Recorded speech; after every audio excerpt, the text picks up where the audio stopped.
Assalamualaikum warahmatullahi wabarakatuh. Alhamdulillah wassalatu wassalamu ala rasulillahi wa ba'du. Jamaah salat Isya yang dimuliakan oleh Allah, seri ketiga Jannatul Firdaus. Pembahasan malam hari ini adalah bagaimana proses bapak-bapak masuk ke surga. Tentu diawali dengan kumpulnya kita di padang mahsyar. Apa itu padang mahsyar? Yauma tubaddalul ardu ghairal ardi was samawat. Hari di mana bumi dan langit sudah diganti dengan bentuk bumi dan langit yang lain. Berapa lama kita berkumpul di padang mahsyar? Fi yaumin kana miqdaruhu khamsina alfasanah, 50.000 tahun. Tentu ini waktu yang cukup lama.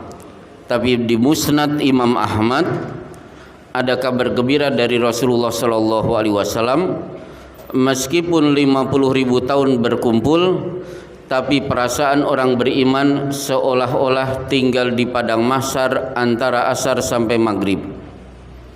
Baik, akhirnya urusan padang mahsyar selesai. Acara selanjutnya kita akan menyeberang jembatan yang disebut dengan Sirat. Apakah itu Sirat? Kata Imam Al-Qurtubi, as-siratu huwa dahdun muzallatun, jalan yang super licin. Adaku minasya'ri wa ahaddu minasyaif, lebih tipis daripada rambut dan lebih tajam daripada pedang. Itulah jembatan yang akan kita lewati. Sementara saat acara menyeberang, maka suasana akan gelap gulita. Disinilah bapak-bapak membutuhkan cahaya. Dari mana cahaya itu? Kalau ingin punya cahaya saat menyeberang, maka kita harus mendapatkannya lewat basyiril masyaina fi dzulmi bin nuri tami yaumal qiyamah. Rajin-rajin keluar di suasana gelap untuk menunaikan sholat berjamaah, karena nanti akan Allah berikan cahaya sempurna. Berarti kuncinya kehadiran bapak-bapak di sholat Isya dan subuh. Inilah dua sholat kita pergi dalam keadaan masih gelap. Kita juga bisa mendapatkan cahaya kalau bapak-bapak rajin mengamalkan sabda Rasulullah sallallahu alaihi wasallam, man qara'a suratal kahfi yaumal jumu'ati sata'alahu nurun min tahti qadamihi ila ananis sama. Rajin-rajin membaca surat Al-Kahfi hari Jumat, atau cahaya itu bisa bapak-bapak dapatkan bagi yang sudah beruban. Rasulullah berpesan, la tantifu syaiba fa innahu nurul muslim yaumal qiyamah. Jangan cabut uban, karena uban akan berubah menjadi cahaya bagi seorang muslim pada hari kiamat. Tiga inilah yang menyebabkan bapak-bapak akan memiliki cahaya, sehingga akan tahu mana yang harus diinjak. Kemudian siapa yang berhak untuk melewati jembatan itu? Ternyata hanya ada dua, mukmin dan munafik. Orang kafir sudah otomatis langsung dilempar, tidak ada acara untuk menyeberang. Nah, akhirnya bapak-bapak menyeberang. Wa fi hafatai kalalib, di kanan kiri jembatan akan menyambar-nyambar besi yang ujungnya melengkung, ditugaskan menyambar-nyambar orang yang sedang berjalan di atas sirat. Pertanyaannya, kalau ada orang tersambar akhirnya jatuh, berarti jatuh ke neraka. Berapa lama waktu yang dibutuhkan oleh orang itu supaya sampai dasar neraka jahanam?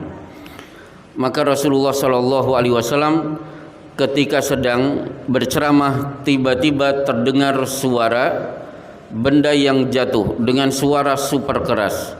Beliau pun menghentikan ceramahnya dan bertanya, "Hal sami'tum wajibatan?" Kalian mendengar suara benda jatuh? Mendengar ya Rasulullah. Kalian tahu apa itu? Allahu wa rasuluhu a'lam. Yang tahu hanya Allah dan Rasulnya. Beliau bersabda, "Hada hajarun rumiya fin nari mundu sab'ina kharifan wa huwa yahwi biha al'an ila qa'riha." Ini adalah suara batu yang jatuh, dilempar ke neraka 50.000 tahun yang lalu, 70.000 tahun yang lalu, dan hari ini baru sampai dasarnya. Berarti kalau orang terjatuh membutuhkan 70.000 tahun baru sampai ke dasar neraka jahanam. Baik, akhirnya bapak-bapak menyeberang. Kata Rasulullah, cepatnya perjalanan kita ada yang katorfati ainin, satu kedipan mata tahu-tahu sudah berada di depan pintu surga. Ada yang kamarririh, seperti angin kencang berhembus. Ada yang seperti kuda yang lari dengan kencang. Ada yang cepatnya lari, ada yang cepatnya berjalan, ada yang merangkak hingga akhirnya selamat sampai tujuan. Hingga akhirnya Bapak sudah berada di depan pintu surga. Ternyata acara bukan langsung masuk pintu surga. Acaranya ada dua di depan pintu surga. Yang pertama adalah kisos. Allah akan memberikan kesempatan kepada muslim yang pernah tersakiti untuk menyakiti muslim yang pernah mendoliminya. Kalau sudah puas melampiaskan kemarahan, kebencian, akhirnya wa naza'na ma fi qulubihim min ghillin ikhwana. Allah akan cabut perasaan benci dari dua orang yang bermusuhan berubah menjadi bersaudara. Maka betul di surat Asy-Syu'ara yang berhak masuk surga illa man atallaha biqalbin salim. Yang berhak masuk surga kalau hatinya sudah bersih. Tafsirnya apa? Bersih dari benci satu dengan yang lain. Yang kedua, orang-orang kaya akan tertahan karena akan diperiksa terhadap semua daftar kekayaan yang dia miliki. Maka betul di Sunan At-Tirmidzi ada orang tertahan biqadri khamsimi'ah sanah. Untuk menghitung harta yang dia miliki membutuhkan 500 tahun. Baru dia akan masuk ke surga. Akhirnya urusan kebencian sudah selesai, harta sudah dihisab, Bapak akan masuk. Maka ucapan pertama kali dari seluruh orang-orang beriman begitu masuk surga adalah alhamdulillahilladzi adhaba 'annal hazana inna rabbana laghafurun syakur. Segala puji bagi Allah yang telah menghilangkan semua duka nestapa, lelah, capek. Sesungguhnya Allah memang Maha Pengampun lagi Maha membalas kebaikan hambanya.